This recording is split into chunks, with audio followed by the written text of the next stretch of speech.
देवगिरीकर नृत्य कला मंच ही अभिजात संगीताची प्रसार करणारी संस्था सातत्याने युवा पिढीला प्रोत्साहन देत आली।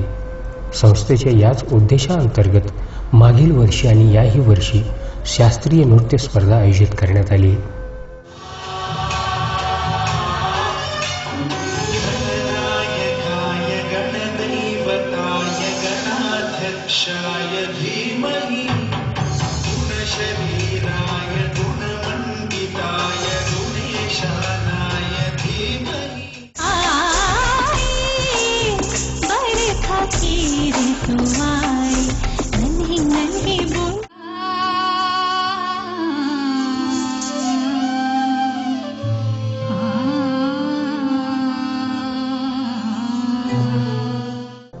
आपण पाहत आहात की आज शास्त्रीय नृत्याला हवा तसा प्रतिसाद मिळत नाही।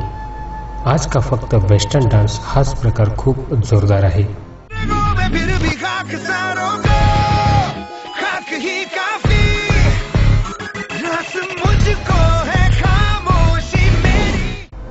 आणि म्हणूनच शास्त्रीय नृत्याला वर उचलण्याचं काम श्री व्यंकटेश देवगिरीकर यांनी केलंय।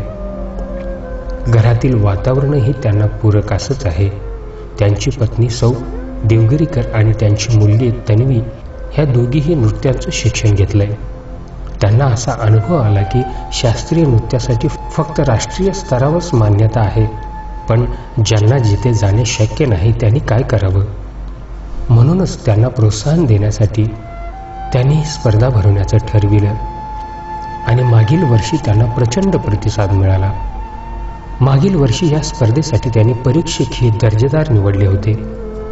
सौ स्वातीताई धन्यकर भरतनाट्यम पुणे, श्री कालीनाथ मिश्रा तबलावादक पंडित मुंबई, श्री राजेंद्र चतुर्वेदी कथक नृत्य मुंबई। और पहले तो धन्यवाद देते हैं हम जो इतना बड़ा कार्यक्रम कर रहे हैं संगीत के लिए, एक पिता के लिए आशीर्वाद ले रहे हैं। वेंकटेश जी को, वंदना जी को, राकेश जी को, सारे जितने भी इस मंच के जो कार्यकर्ता लोग हैं बहुत अच्छा काम शुरू किए हैं। मैं इन्हें पहले बधाई देता हूं और जब भी कालीनाथ मिश्रा की जरूरत होगी तो हम जरूर आएंगे। मी हे मंडळींची तळमळ पाहिली आणि अक्षरशः हा खरंच सांगते, हा एकच ध्यास होता अंडरलाईन की आम्हाला शास्त्रीय नृत्यासाठी हे योगदान द्यायचं आहे आणि शास्त्रीय नृत्य स्पर्धा घडवायच्या आहेत। त्याला जे काही तुम्ही सांगाल किंवा जी काही सूचना कराल ती आम्हाला शिरोधार्य आहे। त्यांनी असंख्य वेळेला माझी पर्सनल भेट घेतली, फोनवरती बोलले आणि याच्यातून हा सगळा कार्यक्रम आपला अतिशय उत्तम स्वरूपात उभा राहिला। म्हणजे ज्या गोष्टी मी त्यांना कदाचित सांगितल्याही नव्हत्या त्या सगळ्या गोष्टी मला इथे अतिशय पॉझिटिव्हली दिसल्या। अतिशय सुसूत्र असं पूर्णपणे नियोजनबद्ध असा हा कार्यक्रम झाला।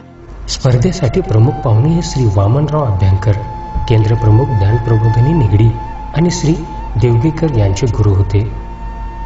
या स्पर्धेसाठी श्री देवगीकर यांनी रोख रक्कम, सन्मान चिन्ह, सन्मान पत्रक दिलं होतं।